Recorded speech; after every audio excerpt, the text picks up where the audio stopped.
పట్ల దేవుడు కార్యాలు చేయాలని ఆశిస్తున్నాడు. తన క్రియలు జరిగించాలని కోరుతున్నాడు. క్రియ అనే మాట ఇంగ్లీష్‌లో యాక్షన్ ఆర్ డీడ్ అనే పదాలు మనం చూస్తాం కదా! మన దేవుడు పని జరిగించే దేవుడు ఆయన. సోమరిగా ఉన్న దేవుడు కాదు ఆయన. ఒక చోట నిశ్చేష్టుడిగా ఉండిపోయే దేవుడు కాదు ఆయన. ఆయన పని చేస్తూనే ఉన్నాడు. నా జీవితంలో కార్యాలు జరిగిస్తూనే ఉన్నాడు. ఆయన అద్భుతాలు చేస్తూనే ఉన్నాడు. ఎప్పుడు కూడా విశ్వాసంలో బలహీనపడద్దు.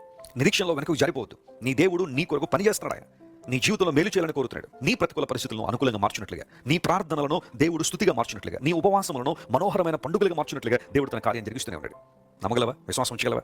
ఆయన నీ పట్ల చేస్తున్న కార్యాలను చూసి దేవుడు ఆనందపడతాడు, సంతోషపడతాడట. ఎందుకంటే తన ప్రజల జీవితంలో అద్భుతాలు చేయడం దేవునికి చాలా చాలా ఇష్టం. ఇశ్రాయేలీయులు యోర్దాను నది ముందు నిలబడిపోయారు. ఆ నదిని దాటితేనే కానీ కనాను దేశంలోకి వెళ్ళలేని పరిస్థితులు ఉన్నప్పుడు దేవుడు తన క్రియను వారి పక్షంగా జరిగించాడు.